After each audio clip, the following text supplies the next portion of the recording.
Hi, everyone. It's great to have you here on our Surrey campus. We're going to begin. We have a lot of people joining us online, but it's great to see all of you as well joining us here on our Surrey campus at Simon Fraser University. I'm Joy Johnson, and it's my honor to be the president of Simon Fraser University. And I want to begin by acknowledging the land that we're on. And we're very, very fortunate to have three campuses. And here in Surrey, I want to acknowledge the lands of the Semiahmoo, the Katsi, the Coquitlam, the Kwantlen, the Kaikai, and the Tsawwassen Nation. And we take our relationships with our First Nations, our host nations, very seriously. Upholding truth and reconciliation is a very important element of the work that we do. And so it's my pleasure to pay my respects to elders past and present and to recognize these lands. And it's a great event tonight. And we're gathered here and in person and online to hear from Andréane Doyen, who is going to explore the role of affordable housing in the creation of a more sustainable future. I can't imagine a more important topic than this. And so really looking forward to the lecture. The president's lectures are a time-honored tradition here at SFU. And I do want to recognize the team, amazing team. Thank you very much at SFU Public Square for everything you do to put on and help support these lectures. These events, really the idea is it provides an opportunity to really showcase the research and the scholarship that happens at Simon Fraser University and to really promote dialogue on topics that are important to all of us. Again, this year, we're really focusing on topics that really are germane to the British Columbia because we have a big theme at SFU about making a difference to British Columbia.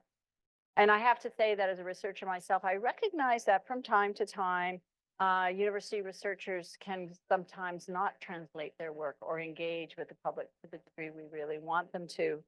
So I really think this is a really important event to really be talking about and really sharing important insights from our incredible researchers. Tonight, we're here at SFU, but we're holding these lectures across our three campuses, our downtown campus. I think we held our last lecture there. And we started off on our Burnaby campus, and it's nice to be moving this, and it's great to be in this wonderful lecture theater as well this evening. I'm really excited and I will be introducing Andréane to you in a few minutes, and really want to thank all of you for being here. For those of you on Zoom, I want to say hello to all of you as well. And excuse me, but I'm going to just provide a few instructions for those of you on Zoom as well. And stay in the light here. See, that's very helpful. So for those of you on Zoom, if you need closed captioning, you can press that little CC button on the bottom and you can access closed captioning. And if you have any problems, you can send a message to host and panelists, and one of the team will respond to your question. So for our Q&A tonight, we're going to do a couple of things. First of all, for those of you in the room, you can actually ask your question in person, and we have a microphone, and we will ask you to use the microphone this evening because that will help the people online hear what you're asking. But also for those of you who have joined us online, we have this wonderful technology called Slido. If you're in the room, you can use it as well if you like to. But here's the QR code for it. And basically you go to Slido in your web browser and you can enter this 6-digit code SFU PFL, President Faculty Lecture, and you will get to the site. And once you're there, it's very straightforward. You can actually pose your questions and then vote up questions as well. And I'll be starting off the Q&A with my questions, but then opening it up for those of you online and for those of you in the room as well. So I think that's most of what I have to say in terms of getting us organized for this evening, but I want to mention one more thing. It is our tradition to mention that we do have community guidelines on how we interact. And so for those of you online, I think there's a connection there, but these are just about, being respectful of one another as we dialogue. And some of the key elements are up here on the slides. And I do want to also note that tonight's lecture is being recorded and will be available on the SFU Public Square website and YouTube channel. So if you really enjoyed the lecture, want to share it with others, you can also find a copy of this online as well. So now it's my great pleasure to introduce our speaker for this evening, Andréane Doyen. Andréane is an assistant professor and the director of the planning program in the School of Resource and Environmental Management at Simon Fraser University. She's a committee member of the Association of Pacific Rim University's Sustainable City Landscape Hub, as well as a member of the Women and Inclusivity Sustainable Energy and Research Network. Her current research fits within the fields of governance and planning concerning sustainability transitions and transformations. And she explores systems and methods that enables changes or seeks to advance planning, equity, and climate change responses through her work. So as I said, I can't think of a better topic for this evening's President Faculty Lecture. So please join me in welcoming Dr. Andréane Doyen. Hey, thank you, Joy. And thanks for having me, and thank you everyone for being here. So when I was initially approached many months ago to present tonight, initially the theme that was thrown to me, or that I was asked to speak to, was urban planning and climate change, and within that to play around with that. And I proposed, well, can I talk about housing as a way to talk about those two really important topics that have a lot of intersections and connections between them, but I kind of wanted to ground it in something that I think we all have an experience of, right? We all have an experience of housing, of living in it, of having opinions on it. So I think it's important that we ground conversations in climate change and about planning in something that people actually can relate to. There's been a lot of conversations recently about the role of planning. What is planning? How is planning going to be responding to a lot of the challenges that we're facing, be it climate change, biodiversity loss, social justice, affordable housing? So planning plays a really important role, but yet we sometimes don't always know what it does and the importance that it plays. So again, thinking about how we might talk about housing to fit all that together.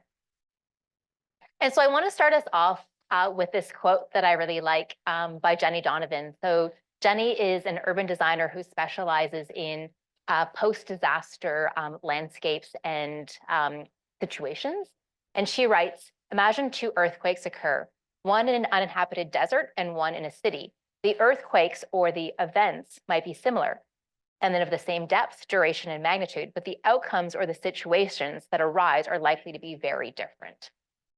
And there's a number of reasons for that. And that might seem quite obvious in some ways, that an uninhabited desert is going to, experience things different than a city. But I also think it's important to sit with that and to think about some of those differences and why those differences occur. Some of them have to do with the fact that, people live in cities where in this desert, this hypothetical desert, no one lives there. More and more people are living in cities. More than 50% of the world's population lives in cities. Here in British Columbia, over 85% of the population lives in urban, suburban, or built-up environments. So the way that we experience things like earthquakes or other events supported by climate change or natural disasters are going to be felt really differently. And again, those impacts are going to be much more intense and much more severe.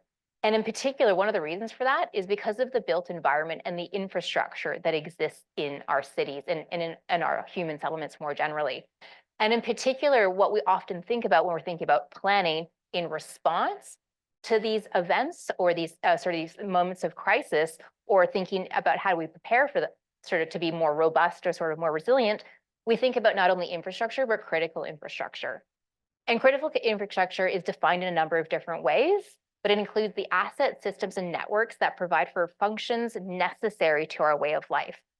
So things that we need to survive and to function as a society.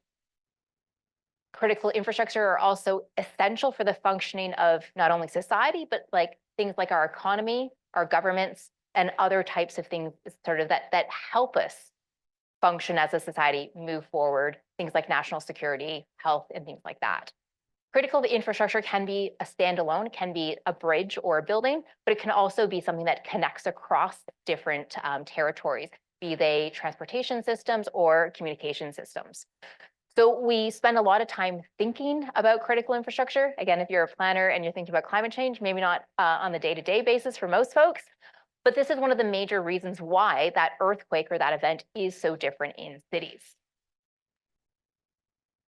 So I'm here today to talk about housing, though. So you might sort of wonder, why do I start off talking about climate change and critical infrastructure?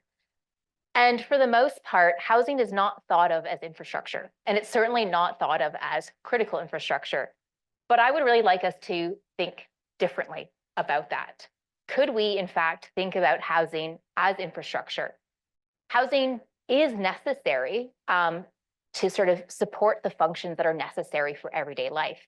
Housing is essential when we're thinking about supporting society and the economy and other functions that the government supports and private sector, other societies and things like that as well. Housing intersects with a number of different services across different sectors and different scales. So to me, housing is critical, and it is critical infrastructure. So I want us to consider that as we move forward in the lecture today and thinking about what would happen if we thought of housing as critical infrastructure. How would it change the way we think about how we're planning for housing, where we're putting housing, how we're building and designing housing, and how we're thinking about people and their relationships to their housing, to their dwellings. So moving forward, this idea that housing actually is really, really important to how we function and how we survive. But first, what do I mean by housing? So I'm really interested in housing as a planner because, again, as I was saying, housing can do so many things. And it's something that I think is one of the few topics that I think really gets people together. And you don't have to be an expert to engage in a conversation around housing. I really like to think of housing as two things, as both a noun and a verb, or a product and a process. So housing is often understood or often discussed as something that is very tangible and physical. We think of it as, sort of four walls and a roof. It's the thing, the physical thing with which we live in.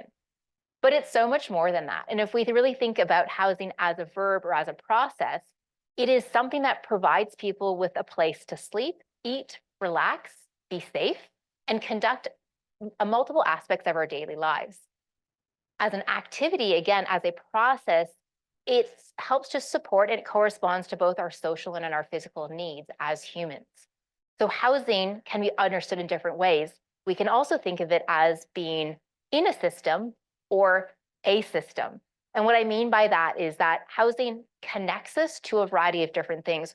Where we live determines what services we have access to, what jobs we have access to, what forms of healthcare, education, recreation, how we get to connect with other people. All of those things are connected to where we live, what transportation services are available to us, what types of food are available to us, are all about where we live.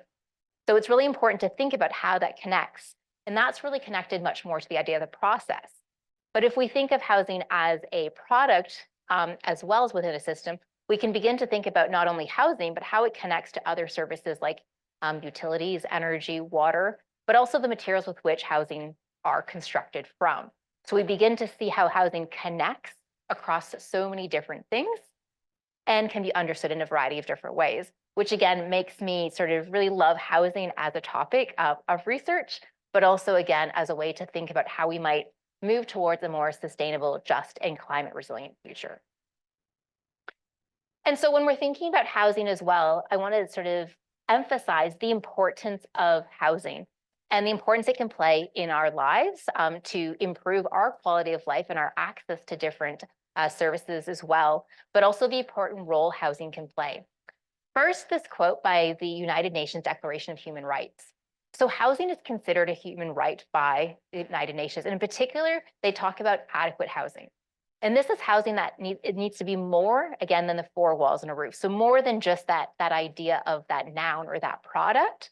It should sort of have a number of conditions that are beyond the idea of a physical structure. And they have in particular 7 different elements that they say make up adequate housing. They are security of tenure, so knowing that you have the ability to stay in your home, be that through a lease agreement, ownership, or other sort of rights that way. Availability of services, again, that idea that you have access to different types of things nearby. Affordability. Housing should not cost more than 30% of household income. And here in the Lower Mainland, that is out of reach for many, many households.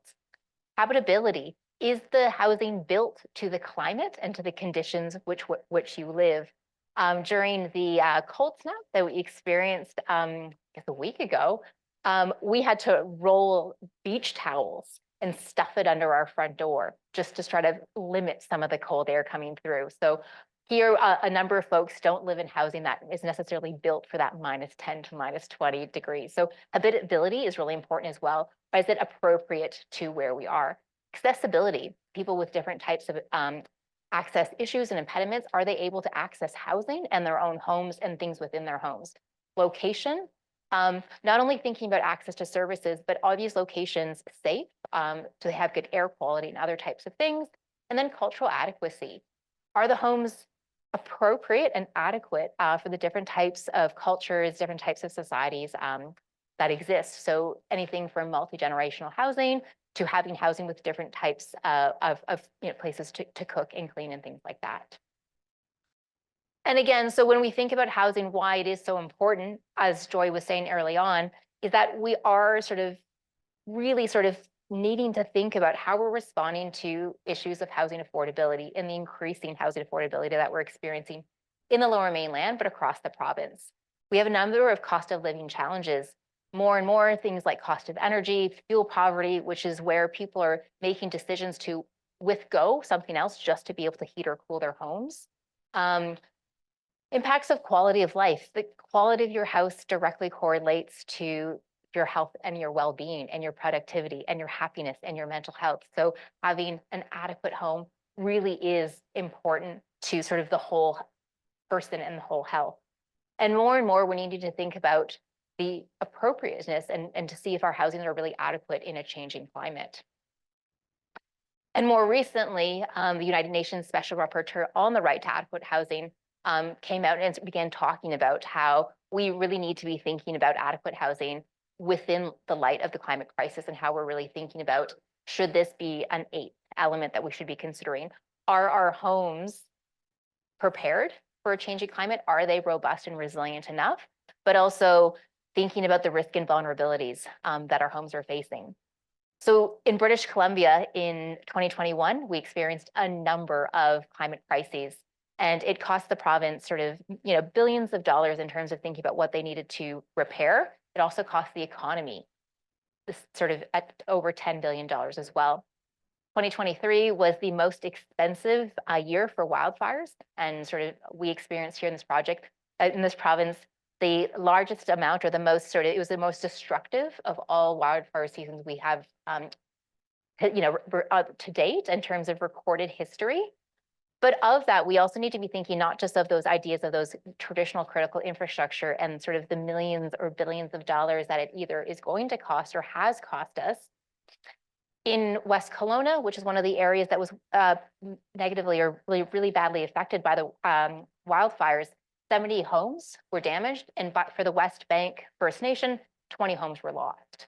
So we're also needing to think about the homes that we're losing or that are being more vulnerable and the households within them as well. In the 2021 heat dome, over 600 people lost their lives. 98% of those people were in residential buildings when they passed away. So the quality of our homes is also incredibly important. And in particular, a quote from the BC Coroner's report is that the people who passed away in their homes were located in residential buildings within socially material deprived neighborhoods and without opportunities for cooling. So not only can we lose our homes due to climate change impacts, but also people are losing their lives within their homes because their homes aren't adequate. So we need to be thinking about how we're moving forward and how we're ensuring that houses are better. And so for me, I'm really interested in this idea of sustainable housing and proposing a way for us to rethink housing and the role it plays in our lives and the roles it needs to play as we move forward trying to respond to this climate crisis. So what do I mean by sustainable housing? What are the different components that play into that? And how might it help us move forward and respond to these crises that we're experiencing? So for me, sustainable housing is housing that has zero carbon impact. Currently, the majority of our homes don't fit that bill. They actually have high carbon impact due to the materials they use, but also the energy they use to heat and cool as well. We need to be moving towards reducing life cycle impacts and really thinking about how housing in our construction industry is engaging with more circular economy practices. So how are we thinking about the choice of materials that we're using, where they're coming from, and what's happening at the end of life of our buildings as well? We need to move our housing policy to align with international greenhouse gas emissions reductions, and we need to be working towards decreasing our reductions from the residential sector by more than 80%. We need housing that is going to improve the physical and technical elements of that sort of product, that idea of that physical house, but also improved health and well-being of the occupants within those homes as well. We need to make sure that we're thinking not only of the house or the structure, but the people who spend time that inhabit those spaces as well. We need to be thinking that housing connects to other sectors like transport, food, and energy, as well as other types of services. And we need to be thinking about how our housing is going to be more resilient against a changing climate. So these are all sort of the ingredients that I would like to see us bring into the conversation when we're thinking about housing. And this is how I like to define sustainable housing. And I will say this differs than a lot of definitions that you do see in the literature or in industry, particularly because I'm really interested in sustainable housing as not just being about the physical components, but also thinking about the social components as well. And that's not necessarily the norm within the literature. And again, another reason why I think sustainable housing and housing is something that we need to give more attention to. Not only does it impact all of our lives every day, it's also considered low-hanging fruit. It's something that we actually have the ability to interact in. We can make changes in housing. We can build better housing. We have the knowledge, we have the technology, we have the know-how to do so. So it's a place where we can actually enter and intervene. It's also a place that can have a huge amount of impact if sort of taken, if done properly. And again, as I was saying, it has a number of different benefits.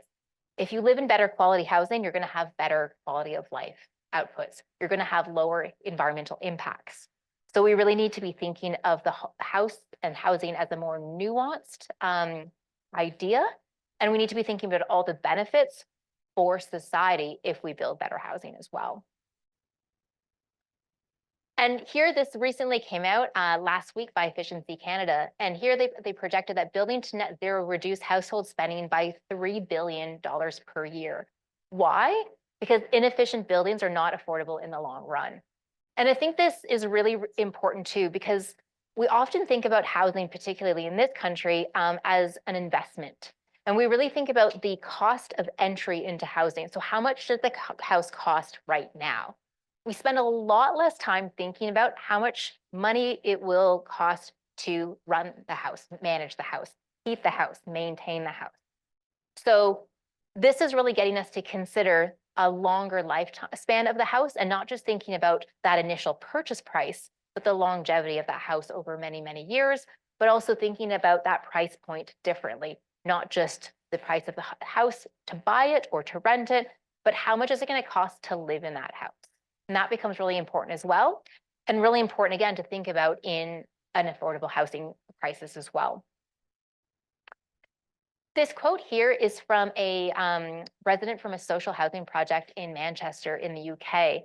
And her house undergone significant retrofits to improve the energy efficiency and the physical attributes of their house. And this is just another great example of the benefits that sustainable housing, that better quality housing can have. Here she writes, before all these works, my flat was freezing. I was spending about 15 pounds per week on heating the flat and even using fan heaters to get the temperature up. Since moving back in December, I've only used the heating once. It's really taken the pressure off. Knowing we won't be spending an arm and a leg on keeping the house warm day in, day out. More than that though, everyone here is just so proud of what's come out of this project. It's really put Ernley Close and Longsight on the map. There's a real community spirit here now. My little grandson calls the building Nanny's Castle because he says it's magical. And you can only imagine sort of the importance of being proud of where you live, of being able to elevate a community spirit in a neighborhood, of having family members come and think your house is special. But in addition to all that, not having to spend so much to keep your house warm, to keep your house just, just to be able to exist in your own house. So there's so many other things that we need to think about, and the importance, again, of including the social and the human elements when we're thinking about something that tends to be quite technical in nature. So then the question often becomes, well, like, why aren't we doing this, right? If it has so many benefits, if we know, it leads to so many better outcomes across so many different sort of elements of our lives, what's happening, what's blocking us? And so here I'm presenting a snapshot of sort of 7 of the key challenges that we are facing when we're thinking about why aren't we delivering better housing now? And they are first having to do with planning and design. And this is anything from lot layout and orientation. So where we put our housing and what direction that housing is in relation to sunlight or shade and other types of things. Land use and density, how many housing we're putting and where we're putting that housing. Dwelling size, thinking about how much space we really need to live, and potentially really needing to question that as a society. And then again, how are we thinking about reducing our climate impact at the planning and design stage? So really thinking about sort of the design of the homes and the location of those homes. Materials, construction, and end of life. So we really need to think about the embodied carbon and waste that goes into the construction of the home, as well as sort of the end of life, but also ethical considerations. Where are these materials coming from? Who is producing them? And under what conditions are those people working? And can we be more thoughtful and more ethical in the way that we're thinking about how we build, design, and choose the materials for our homes? In terms of use and technology, we, especially in climates like Canada and here in BC, we rely on heating and cooling at different times of the year, although that reliance is changing. We're needing to rely more on heating than we've had previously, and we're needing to rely more on cooling than we have previously as well. How might we think about, going back to the other two, designing and planning our homes to lower our reliance on those technologies? We also need to be thinking about the technologies that are being introduced and whether those are the right move or not. Smart homes are very exciting, but some research has shown that people actually tend to increase the use of energy because they get really excited because they have so many energy efficient components in their house that they think they can use more. And so we need to really think about that. We need to really think about how people live, like really think about the people who live in these homes and think about the practices and behaviors. When we think about where and how to grow a housing population, we need to be thinking about increasing urbanization. Our cities are only growing. Here in BC, there are 10 municipalities that have been told they need to increase their housing. The province has said we need, I think it's 60,000 more units within 5 years. Where are those going to go? Are we going to build out? Are we going to build up? What kind of housing are we going to deliver and where is so important? And we need to be thinking that within the concept of sustainable housing and climate change. Which brings us to thinking about how climate change exists and is experienced within cities. We know that cities are experiencing a number of impacts differently. In particular, cities experience the urban heat island effect, which means it's hotter in cities with built up and hard surfaces. So for example, where I live in East Van, it's often 4 degrees hotter than up on Burnaby campus. So doing that commute every day, I literally see the temperature go up as I go home. And that's because I live in quite a dense urban environment that doesn't have a lot of urban greenery, blue spaces, and things like that too. We're also needing to think about all the sort of the built up areas that we have in our cities and how they're responding to water, things like flooding, stormwater management, and sea level rise. So there's a lot of different things we need to be thinking about. Again, most people live in cities, and yet we're having challenges on how our cities are responding to the environment. Social challenges, we're seeing a growing population, we're seeing an aging population, and we're seeing a change in practices and values. And how are we incorporating that into the type of housing that's available? What kind of housing do we need for the population we have now and the population we're going to have in the future? what we see a lot of the times is housing that we've had for decades with no real thought to how we might do things differently. And then governance. Governments, for the most part, have quite limited power when it comes to this stuff. And so we need to see sort of different types of policies and legislation. When it comes to something like the rezoning that we're seeing here in the province, we can rezone all the land we want, but we can't force anyone to build anything. So we need to be thinking about the different types of mechanisms we have too, and the different types of programs, incentives, disincentives that we're providing to people to encourage better housing and more housing. And so, of course, I identify these as key challenges, things that are preventing us or making it more challenges for us to deliver better housing. But you could flip that around and ask, are these a set of challenges or are these a set of opportunities? Or are these a roadmap? If we know exactly what the challenges are, if we know what's happening, what's stopping us, and we have a better idea of the context around us, we live in an era of incredible amounts of information and data and sort of better science than we ever have before. So could we actually take all of this information and bring that into our planning and think about our response, our housing response to climate change, knowing these things? Can we, from the beginning, be more thoughtful about how we're planning and designing our homes? Can we be more thoughtful about how we're thinking about materials and construction practices and so on? So can we flip this and then sort of provide this as, again, a roadmap for practitioners, researchers, policymakers, politicians to think differently about our housing? So I want to present to you 6 different types of housing that currently exist. So both a type of housing and an example of that housing as a way to provide, I guess, hopefully a little bit of hope or a little bit of sort of that response of, yes, we can do it. And in particular, I would want to emphasize the importance of thinking of housing on that verb side of things as a process, but also housing as a system. And we need to be thinking about housing beyond just an individual unit or building, but thinking across a variety of different scales when we are thinking about how to improve our housing stock. I just want to shout out as well that the case studies that I'm going to be discussing here are from my recently published book with my colleague Travis Moore. The book is called A Transition to Sustainable Housing: Progress and Prospects for a Low Carbon Housing Future. It's open access, so if you are interested in this talk and what I'm saying here today, please go and read more there. So as I was saying, we've put forward 6 different types of housing that we see as responding to these challenges and can offer a way forward to respond to a more sustainable housing future. And the first type of housing is improved performance. And this is something that exists much more at that dwelling or site level. And this is usually what we kind of think about when we think about what is sustainable housing. So again, it's about thinking about how do we improve energy performance for heating and cooling, but also can we take a more holistic view of the impacts of housing? So not just, again, on the energy to maintain or to sort of exist in that house, but thinking about design, construction, use, and end of life.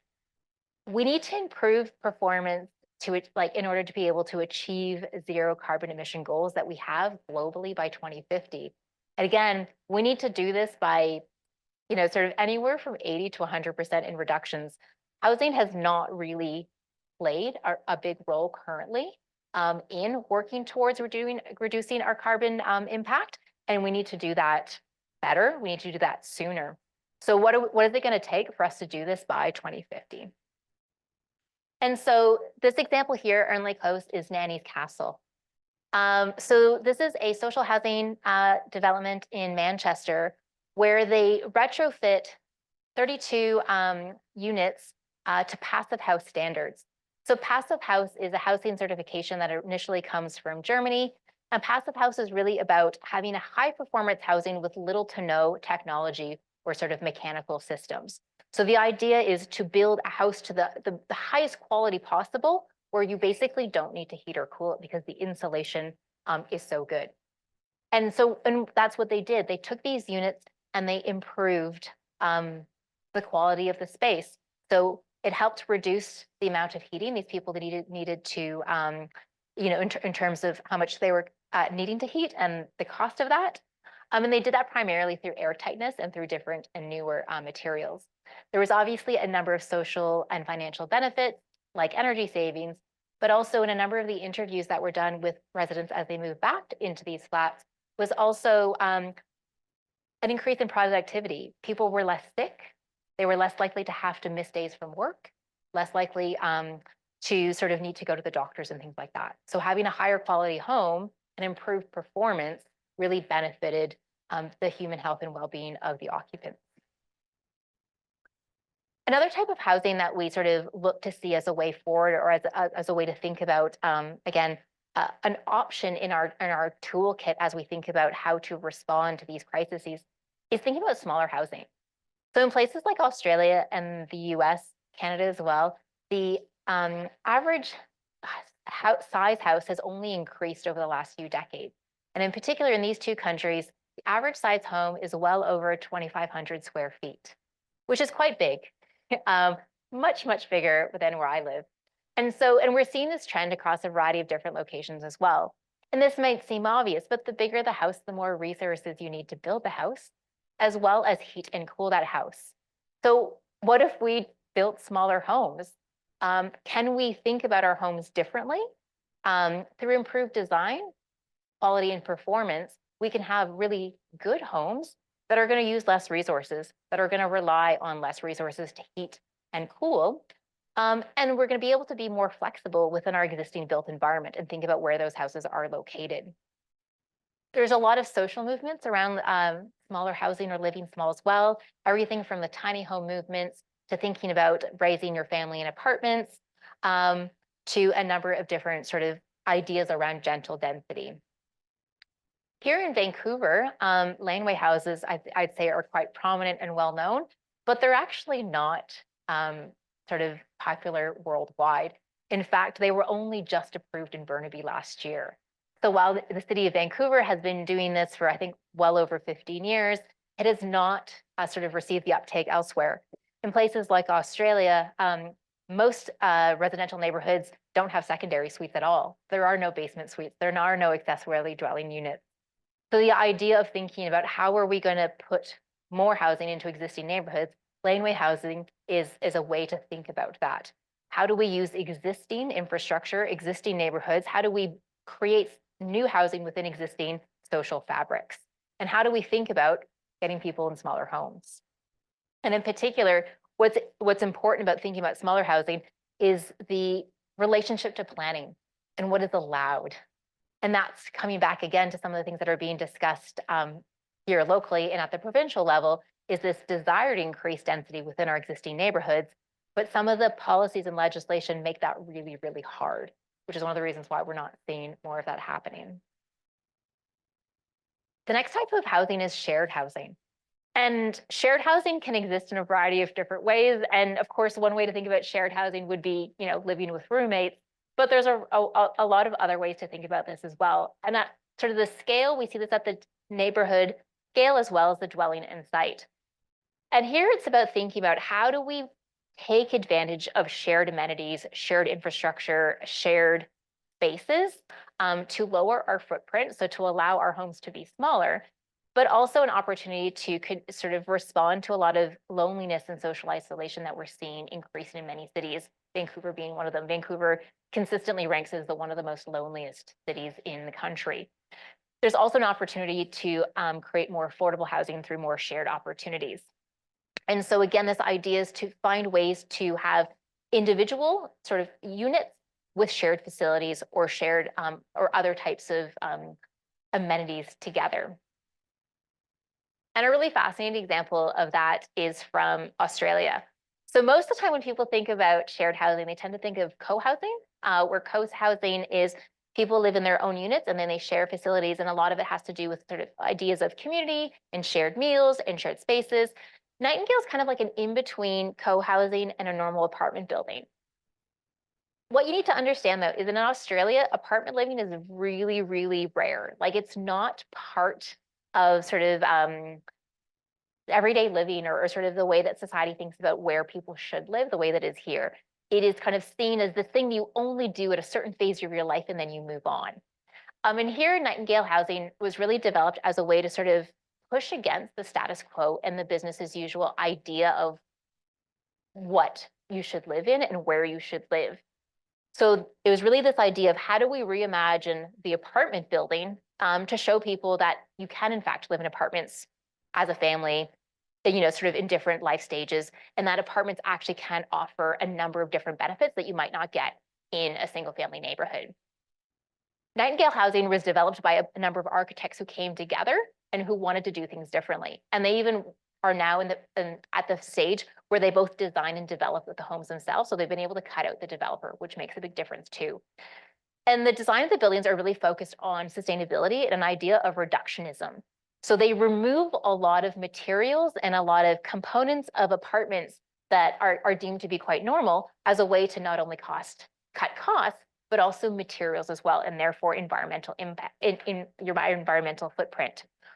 One of the things that's really sort of fun as well about the Nightingale Housing model is they really emphasize shared spaces.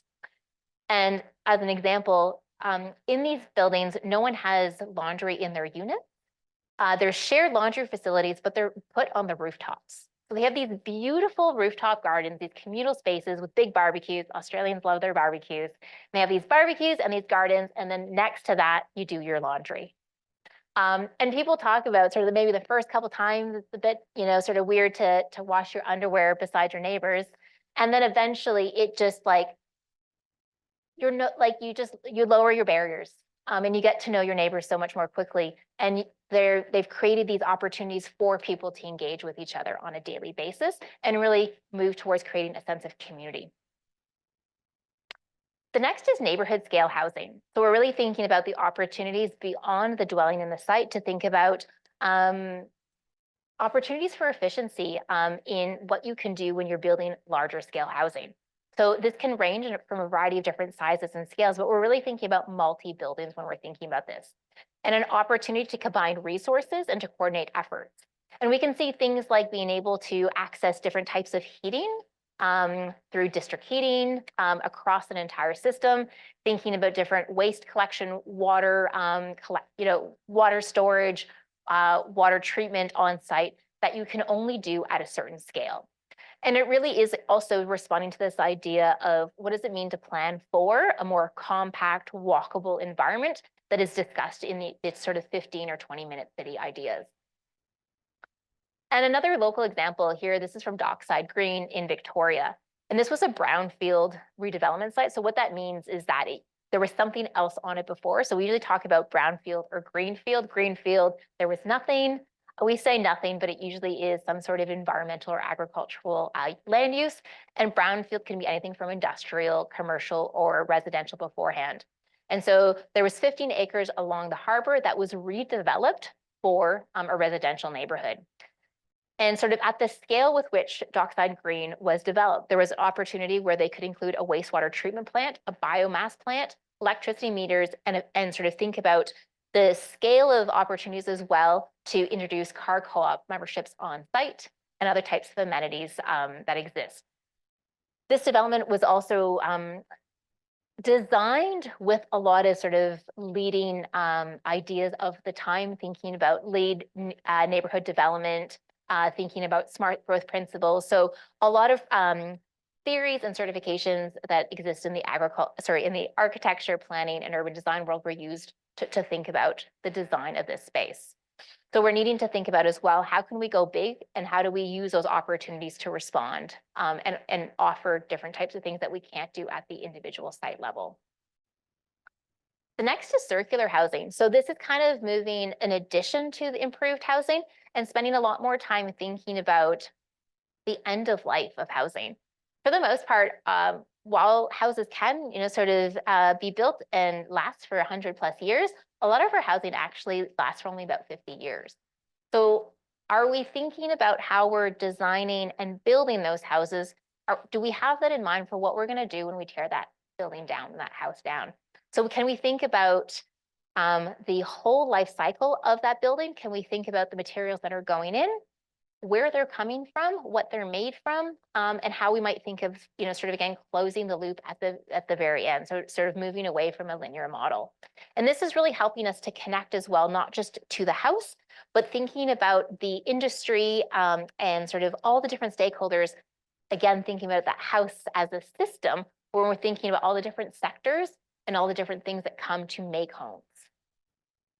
And an example here is from Denmark. So another social housing example. So here, Circle House, as it's called, it is a development of 60 social housing units.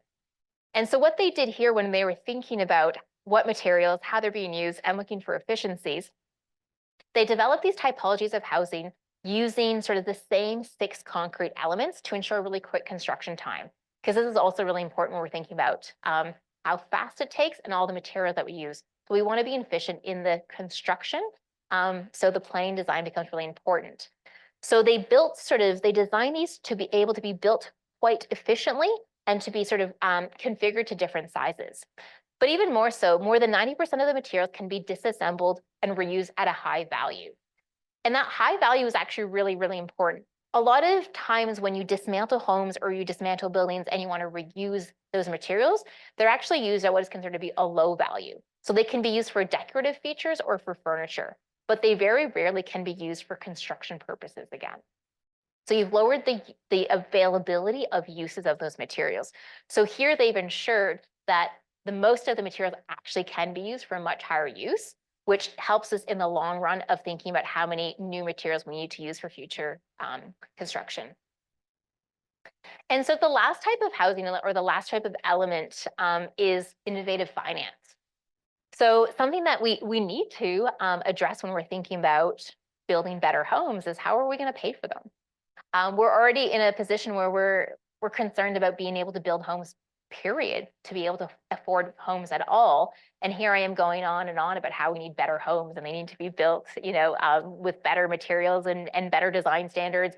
We need to be more thoughtful about where we're putting them. And all of those things are true, but how are we going to do it? And as a planner, for the most part, I tend to think about things from a policy perspective. I'm like, well, we can develop this legislation, or we can, regulate the system this way. But we do need to pay for these things.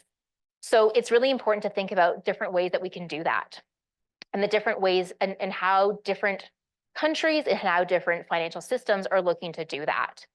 So within this, we need to be thinking about, again, what are the real costs of building this housing? But also we need to sort of flip that to perceived costs. Most people think that sustainable housing costs more. It doesn't have to. Research has shown that if you design it properly from the get-go, it can be the same cost as a typical housing. So we've gotten to the point now where we have the knowledge to do this, and depending on the choice of materials and technologies you make, that's going to sort of impact or fluctuate the price. The same could be said in a non-sustainable house as well. We need to be thinking too about where we're actually able to access financing to retrofit existing homes to make them more sustainable, to make them more climate resilient. And we need to be thinking about where different technologies and different opportunities are getting to a point where they become more affordable as well. And there's been lots of challenges, particularly around banks and lending institutions, in taking risks with what is considered to be new. And here are actually a number of examples of different programs that exist that are really trying to think about the financial component of more sustainable housing. The first is Bogruppen, which I'm probably pronouncing improperly for anyone who speaks German, but it stands for Building Group. And it's this model of co-housing or co-development where people come together and they develop the housing for themselves. So they do it outside of sort of more traditional real estate markets. So they go away with real estate agents, marketing, and they work directly with designers and developers, which reduces the cost, but also has a lot of opportunities to really make places that are responding to residents' needs. And a lot of people who engage in this model tend to be more sustainability minded as well. Green mortgages are becoming more and more common, where different banks are offering mortgages for homes that have higher energy ratings or that are certified through different types of certification processes as well. We're seeing reduced interest rates or pause on payments being done as well around retrofits or renovations that are being done to homes. Governments are providing rebates and subsidies to support the intervention of different technologies or different processes. Here in BC, we see that particularly around heat pumps. There are challenges though. Currently in BC, you have access to a rebate for a heat pump if you live in a house. But if you live in an apartment building, the government doesn't give you any money to put a heat pump in your home. So we're not necessarily, not all these programs are actually considering the variety of housing and households. And one sort of shout out example in Italy, the super bonus offers a 110% scheme for retrofits. So for folks who are retrofitting their homes to higher environmental standards, they're actually being paid to do so. So I think the question here is not, does housing play a role in our future? Can housing respond to the climate crisis? Can housing sort of improve the sort of health and well-being of people? Yes. But how do we do it, right? How can it be achieved?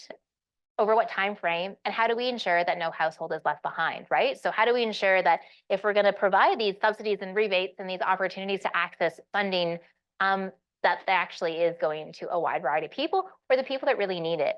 And so we need to be thinking differently about this. And we need to do this because time is running out. 2050 is less than 30 years away. So we have a lot of work to do when we're thinking about how we're responding to our international commitments around reducing our greenhouse gas emissions. We also need to be thinking about how long it's going to take to deliver new housing. So the European Union and California are known for having really high level building codes and programs connected to energy efficiency and better construction. But it took them 10 years from when they announced a lot of these new targets to when we actually saw houses and buildings being built to these standards. Here in BC, we've done a little bit better with the BC STEP Code. We're really known sort of for taking on sort of energy efficiency and thinking about climate change mitigation. We actually achieved our energy reduction goals earlier through the, but it still was framed around a 10-year time frame. So if it is going to take potentially 10 years from the announcement of a new program to actually seeing full-scale change in the construction of housing, we're not really going to see better housing probably until 2035. And so again, is that fast enough for what we need to see? And what do we need to do to speed that up? We also need to be thinking about existing housing. A lot of housing debate around housing affordability, around sort of new housing delivery, and thinking about that tends to focus on new housing. But as we move forward, a lot of people live in existing housing stock. And how are we going to make sure that people who live in houses that are already built are living in better quality housing? So what is the plan to look at retrofits? I saw an interesting, I forget where it was from now, but it was around $3 billion per year that it would cost to retrofit existing Canadian housing stock between now and 2050 to meet the sort of target. So I don't know which government is going to put $3 billion a year aside to fix all our houses, but that's the magnitude of what we're talking about right now. So we really do need to think about what that looks like and how we're going to do it. And again, and this isn't just a Vancouver problem or a BC problem or a Canada problem. We really need to be thinking about impact globally, but also we need to be thinking about sharing information, sharing technology, sharing processes, sharing different sort of practices and ways to move forward and to really help bring the bottom up across the world and across the industry. And again, we really need to be working with stakeholders and suppliers across our systems as well. We also need to be thinking again as housing beyond the site, beyond just thinking about the housing as a unit or a building. There's bigger and more opportunities to build resilience at larger scales, particularly if we're thinking about sort of that street or neighborhood scale. Neighborhood and city scale can help us really think about all the things that houses are connected to and the way that we exist within an ecosystem and think about our relationship to urban climate change, and also think about our relationship to different types of infrastructure and how we exist and move within our places. And at the regional, national, and international scale, we need to be thinking about sort of the larger coordination that needs to occur to respond to climate change and to think about other crises that we're experiencing, such as housing affordability, fuel poverty, and issues of justice and equity and reconciliation as well. There are a number of things that we can do to move forward. We need policymakers to make stronger regulations and improve planning approaches. We know that that's happening right now around just the number of housing, but this might be an opportunity to make sure that the new housing that we are going to deliver, those 60,000 plus units, are better than what we've been building currently. Are these sort of the houses that we're going to build, are they going to withstand the heat waves that we're now experiencing every summer? Or are we going to continue to build glass towers with no air conditioning where people aren't surviving? The construction industry really needs to sort of make more changes. The construction industry tends to be the biggest laggards in this space. They tend to be more of a path dependency. We've always done this way. We're going to continue to do this way. This works for us. We know how to do this. This makes us money. Please leave us alone. And so we really need to be working with them, but they also need to sort of be better at change. So we're going to need better education and support systems across different sectors and industries to make this happen. We need to be thinking about innovative financing across, again, the different sectors as well, and looking at fast-track planning processes, which is something that's really being discussed right now as well. We need to educate housing consumers and provide information about the performance of dwellings. We want to make sure people are making better choices and that the information they have is clear, robust, and verifiable. There's been talk around sort of making sure that people know if they're buying a house in a floodplain. They might not be able to insure that home, and they might not know it. They might not know that they're sort of going to be renting a home that's going to cost them hundreds of dollars a month to heat or cool. We need to make sure that information is available and transparent. And we're just going to need more evidence. As we're making these choices, we want to make better informed policy decisions about how to change policy, where to change it, and how to support the industry, different stakeholders, and residents as well. And we need to do this because housing is critical. It's critical infrastructure. Housing is integral to our everyday lives, but it's also integral to the way we function as society, the way that the economy exists, the way that the government operates, the way that we interact as humans. And while it might seem like a really big challenge to do this, I want to end with this quote, which is literally the last sentence in our book that says, "This might seem like a challenge, but as the evidence and case studies demonstrate, this type of housing future is possible." We are seeing examples of better housing. We are seeing examples of governments stepping up sort of the bottom and making, sort of regulating the industry better. We are seeing people ask for better outcomes. So we just want more people to keep asking and to more people to keep fighting for a more sustainable housing future. Thank you. That was fantastic. We're going to have a bit of a conversation, but thank you ever so much. Really have me thinking about housing in a new way. I am curious maybe, and I know there's already lots of questions on Slido, and I'm sure you have questions as well. But what got you into this? Like, how did you develop this interest, and a little bit of that would be. Yeah, I think it really came from, as a planner, I'm really interested in the interaction between, again, the built environment and the natural environment and humans, and how we are impacted by these environments and how we impact those. And as I was saying at the beginning of my lecture, the idea that housing just provides us this really interesting entry point. And I think these conversations can be really hard, or people feel that they can't say something. And housing felt like this space where you could open that up. And I think as an educator, that also really drew me to this idea of what if we focused on that, but also the idea of impact. It's interesting too, you started with this idea of housing as critical infrastructure. And I'm wondering if your thinking has evolved post-pandemic, because so many people the infrastructure is also their workplace now in a very different way. And so if you think about the threats to that infrastructure, the impacts are very, very different as well. I'm curious about that. Yeah, I mean, and I think what's interesting is that the conversation around housing hasn't changed, right? So we don't consider housing to be critical infrastructure, even if it's probably become even more critical. But I know during the heat wave, my apartment's uninhabitable, so I can't live or work in there, really. And I think this is happening to a variety of different people, but people are, I think they're more aware of their houses than they were before because they've spent more time in them. Yeah. But they rely on them for more things too. Interesting.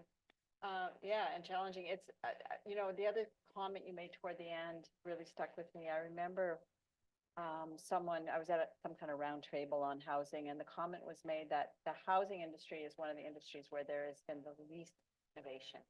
Like, we are building houses the same way we did, you know, decades ago. And just it kind of blows my mind, actually. It makes me kind of think, like, how are we going to move this forward? Yeah. There was an interesting study that was done about 10 years ago in Australia that was really starting to ask that, like, why do we keep seeing the same kind of housing? Because what they did is they surveyed a number of people around the housing that they wanted. And so, and to look at different trade-offs. So cost, size, location, number of bedrooms, all these different types of things. And then there was these, you know, these are all the things you want. What would you be willing to give up, or what would you want to do? And really what came out of it was more people want what is also in the news right now is middle missing housing. People wanted to be able to stay in the city, stay near family, near services, near jobs, and they were willing to do that in smaller housing, Yeah. but not one bedroom housing. Yeah. But they were willing to give up the 4-bedroom basement, you know, sort of backyard house. But that's not available. And I see myself as that. I live in a 3-person household, and we live in a 2-bedroom apartment, and there is no different. There is no in between. Yeah. So that's a big part of it. And so why aren't we building that, right? Is sort of the coming back to your question. So if we know we need more of this, Yeah. why aren't we building that? And so what the research found was that there's this really interesting blame game that was taking place, where they were saying, well, no one's buying that. Well, then the people were saying, well, there's nothing for us to buy. And then the construction industry was saying, well, we can't get money for buying something new because we don't know if new is going to sell. Because the bank's saying, well, we don't have enough proof that you're going to be able to sell this new unit, so we don't want to lend you the money. But we'll lend you the money for we know the thing that sells, and then it sells because it's literally the only thing on the market, and then it continues to perpetuate that way. Yeah. I want to just make sure that we have time for questions here as well. So I'm going to go back and forth between what's coming up online and if there are questions in the audience as well. And I see a question right here. You had your hand up first, so you get to ask the very first question from the audience. Thank you. Thank you very much for your interesting presentation. What do you think of the decision made by the Vancouver City Council regarding supporting the status quo by maintaining extremely low density in the Shaughnessy neighborhood? Yeah, I think it's unfortunate because Shaughnessy is a really interesting place. Not only is it incredibly low density, it's also the only neighborhood in Vancouver to have a decreasing population. So we're losing people in that neighborhood, and yet it's an incredibly well-connected neighborhood. The walking distance to transit, to City Hall, easy to access downtown, and yet we're not building any housing. And I think it's a game of politics, like many of this is, and I think it's unfortunate that they're not being more sort of more creative, more innovative of what that looks like. And while you might not necessarily want to tear down all heritage homes, there's obviously opportunities as well to think about accessory dwelling units, to think about retrofitting some of these houses and dividing them up into different units as well. So I think there are opportunities that it just aren't being looked at. But yeah, I think it's unfortunate. They're beautiful neighborhood. Beautiful. It's the neighborhood also with the highest tree cover canopy. Yeah. So it's also the coolest neighborhood during the heat waves. Yeah. Here's a question online from Elliot Rossiter. Thanks for the great talk. It begins. What strategies do you think are most promising to develop sustainable housing that is also more genuinely affordable? Median housing prices around $300,000 to $400,000, or asking rents below $2,000. I mean, I think those numbers game are just really hard within the Metro Vancouver region just because of land price, period. So I feel like I can't sort of disconnect that. But I think we often think about a lot of the housing that is being offered isn't being designed or built for entry-level homes.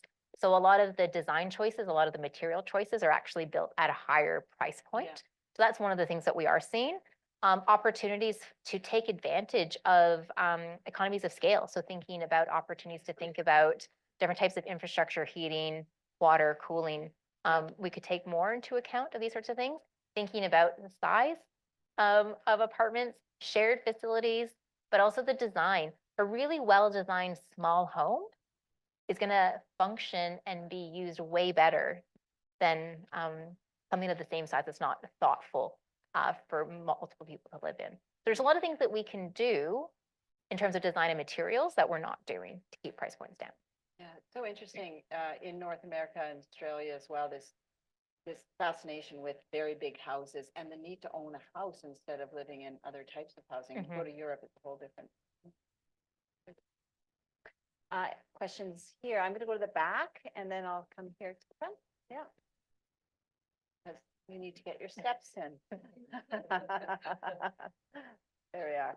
Hello, thank you very much. I'm climate scientist and I work with Denmark as well, United Nations and in EU as well. So I'm thankful you address the sustainable housing right now with Metro Vancouver and the other cities, municipalities. We are from the industry. So we are continually, trying to figure out how to get into affordable housing and to include that the factor of climate change. You included that factor and we are just trying to zero waste and then to net zero existing buildings. Metro Vancouver had 9,000 buildings and 35% of the greenhouse gas emissions we are getting from them and the new infrastructure.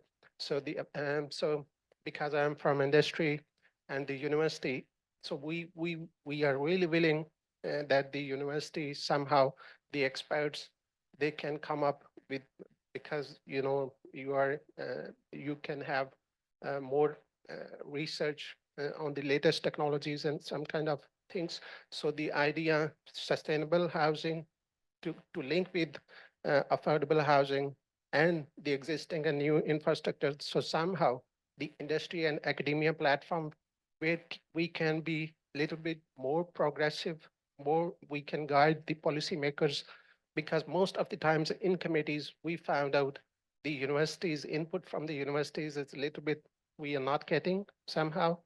So that part, if you can address. I mean, it's a tough one. We're here. I primarily tend to work with more municipal practitioners and staff and folks, and that, they know I'm an email or phone call away, and help to work on different types of things that way. So, I mean, we're always here. People just have to call us. I think the question though around is, I think one of the things that I find potentially frustrating, but maybe it's also, we can flip it as an opportunity, is we actually know how to do this, right? Well, we're not doing it. Where we are seeing, I think, opportunities to sort of help towards that is, the city of Vancouver is eliminating the inclusion of natural gas in new construction starting in 2025. So we're seeing more and more of a push to electrify homes and actually, regulating out the use of fossil fuels in buildings. That is actually going to help with our emissions and thinking about that sort as well. So we can look at that again if we build better homes. Sort of better built, better insulation, design, sort of, and sort of site orientation. We're also going to need to rely a lot less on mechanical systems. So there's things that, again, we know that we just need to see more of it in practice. And where we can do that is either through, again, policy, but also from the industry coming to the table and actually doing it as well. Great, thanks for coming. I'm going to go online, then I'll come to you and then to the back. So can you comment on the province's housing crisis response? Of course, we're going to want to hear about that.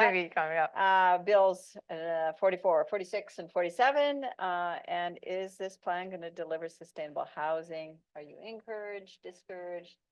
Give us your take. I mean, at the moment, I don't see anything that's sort of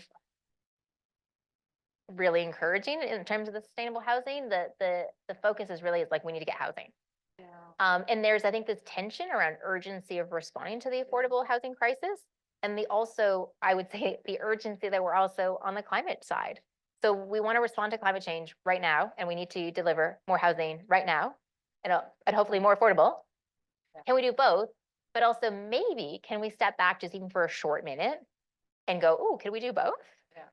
Yeah. And while we might not hit the sort of that 5-year window, but in the long term, are we building better housing?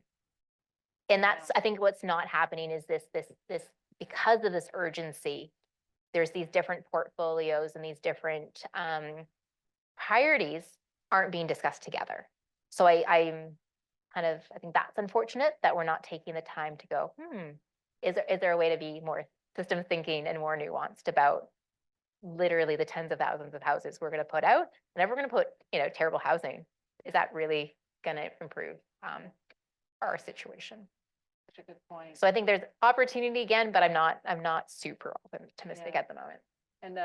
And the political timeline is so short, that, obviously expediency will win. Yeah, exactly. And then on top of that, we know that we don't have enough planners in municipal planning offices to even deal with all these planning applications. And again, we can rezone the land, but it doesn't mean anyone's going to use it or build it. So there's a lot happening. Wow. Okay. In the front, and then I'll come to the back. Yeah. I kept thinking during your really interesting presentation, but what about politics? And that's always the bottleneck. For example, it's not exactly connected to sustainable, but the high cost of housing in this region, rents and home ownership, there's winners in that. We always hear in the media about the people who have to pay, but there are people who are collecting in huge amounts, and they resist everything. They love the status quo, and there's a lot of them. And there's not as many as the consumers, but they have way more power. So what do you think about that? I think what's interesting is that there aren't necessarily more numbers anymore. In the city of Vancouver, 50% of the population are renters. So, and why that's not the exact number for the entire region, but for the city of Vancouver, it is.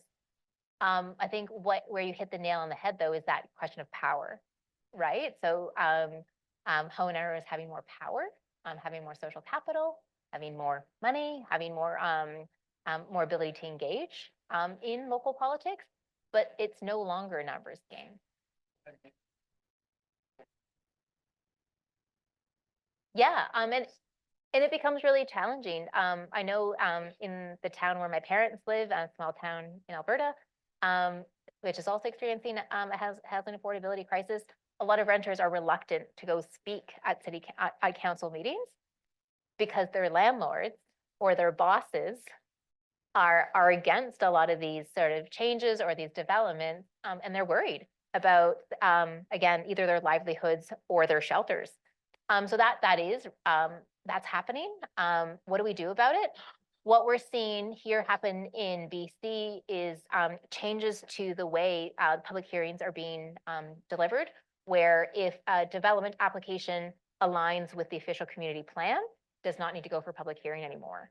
And the idea there is to both streamline the process, but to also remove some of that tension and politics and sort of power conflicts. Because if the planners who've spent literally years developing these official community plans and years of engagement around where to put development, where to put growth, what this looks like, as long as those applications are meeting that, it shouldn't be part of the public forum. And so we have yet to see really what that's going to mean, because we've just seen this, but there's potential for changes there.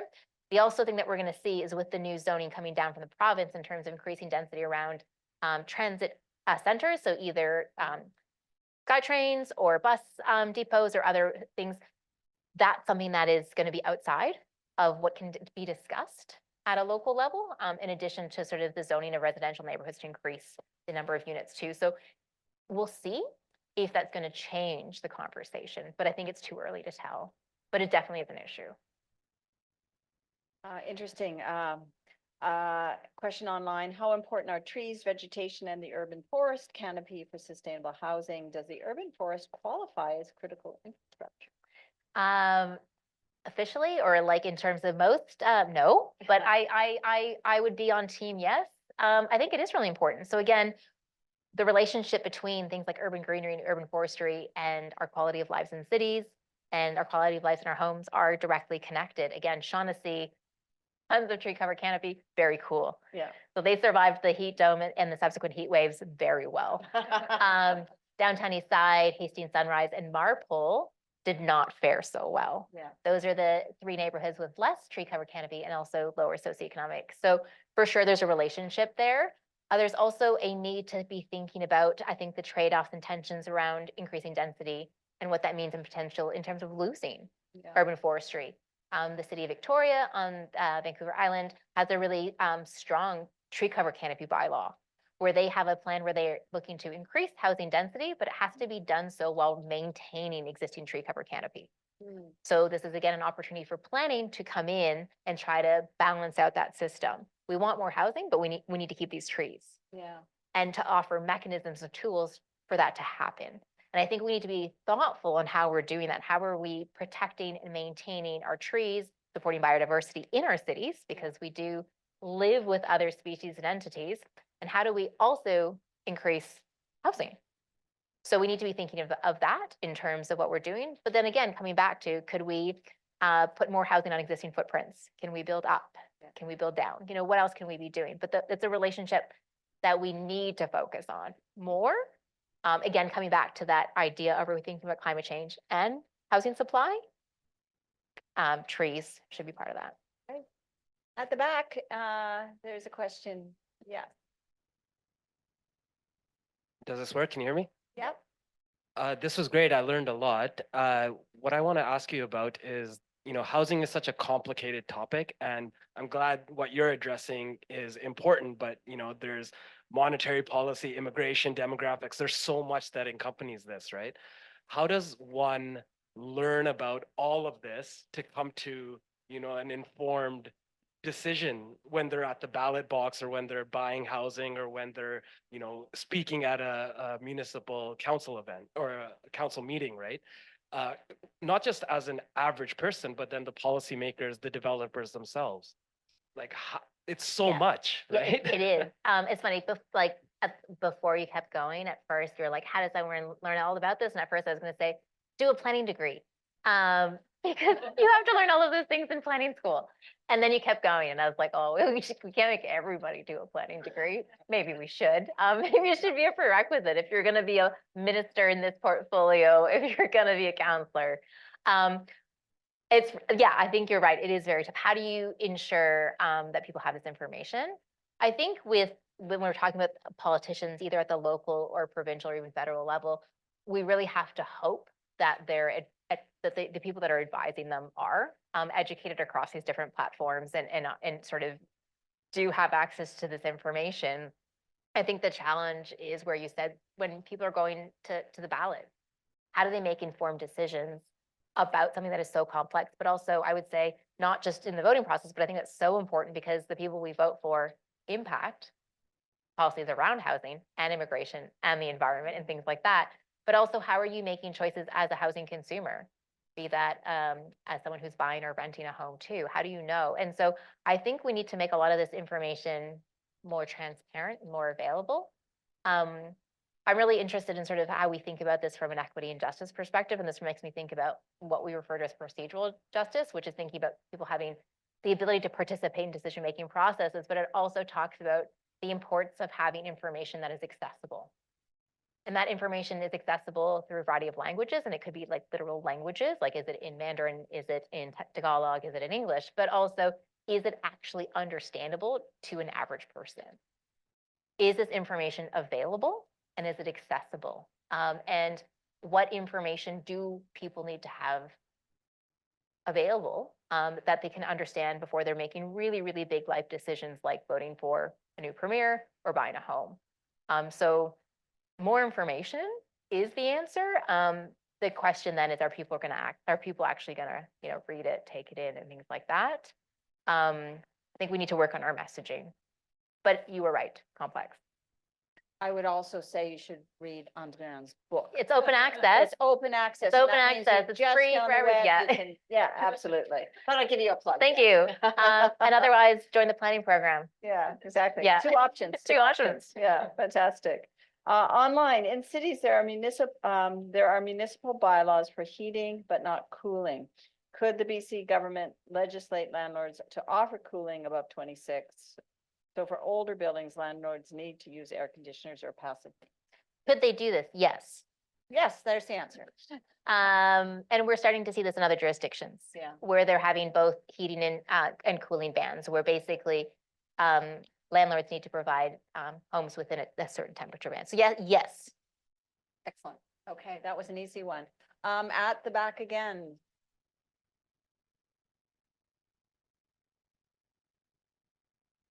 Great, thank you, and very much appreciate your presentation and all the research and education experience you've got to get to that. So my questions may be from a little bit of a different slant. So, you know, you've builders, developers, real estate, construction businesses make big profit from home building. They have for hundreds of years. They throughout the world, not just here in British Columbia, and likely will for hundreds of years to come. So if that's the constant, what are the ideas that tap into the business and the marketing models to achieve what we need to achieve instead of just trying to legislate businesses down this road?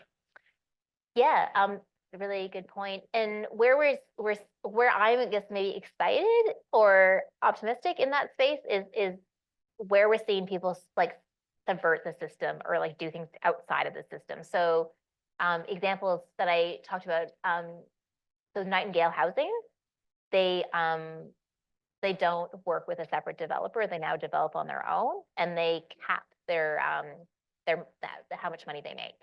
So rather than sort of the 20% that is normal, they lower how much money they make. And it's actually been a sort of, Nightingale started off as a group of architects that came together, but now they're actually a nonprofit corporation.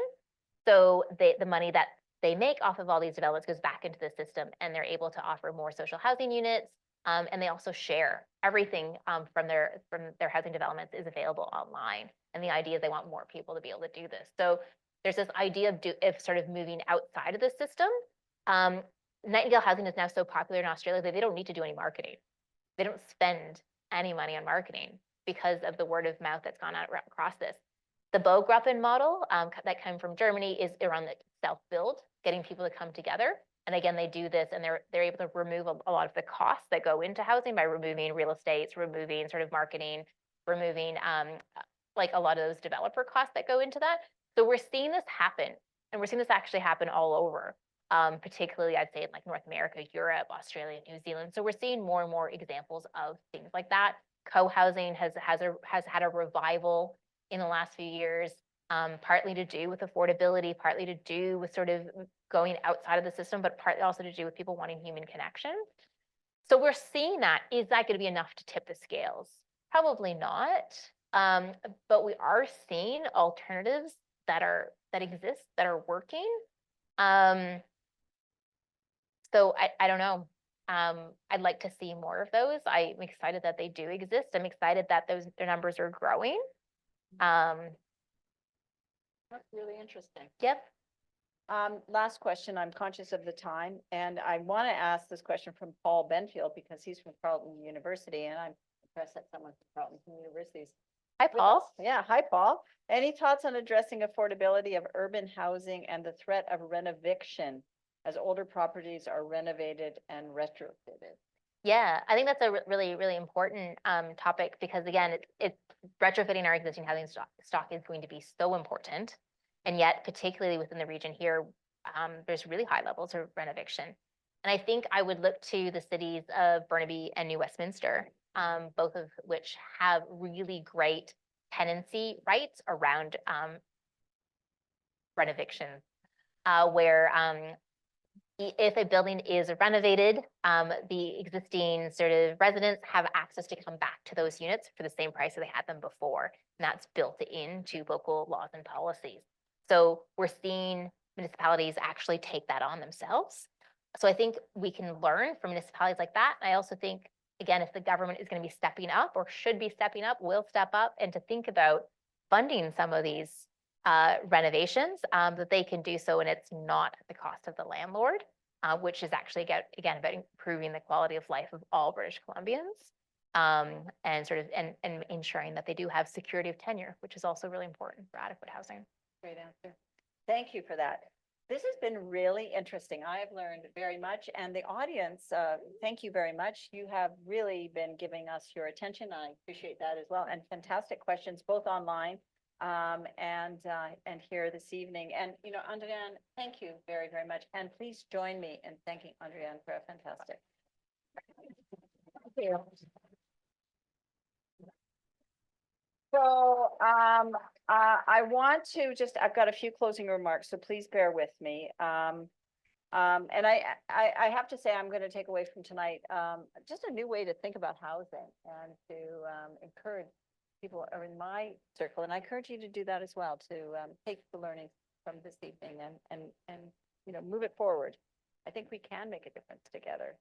So I want to thank you for coming this evening in person and online, and I do have a few thank yous.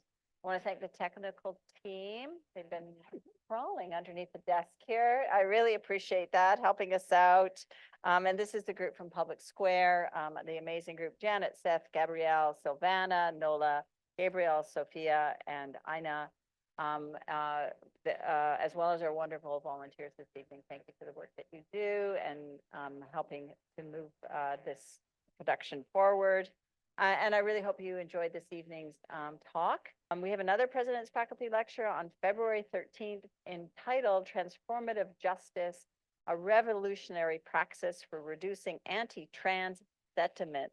That's by Dr. Victoria E. Thomas, Assistant Professor in SFU School of Communication. And the event page is live, and so you can register for that. Where is that one taking place? Harbor Center, so we'll be back downtown. We like to move these around. So thank you so much for joining us this evening. I encourage you to come and chat and ask Dr. Doyen any of your burning questions you didn't get answered thus far. And if you're tuning in online or cannot join us for a reception, I want to thank you for being here this evening. And I think there are some goodies out in the hallway, so please join us for a nibble before you head home. Take care, everyone, and hope to see you at another President. Thank you again, ever so much.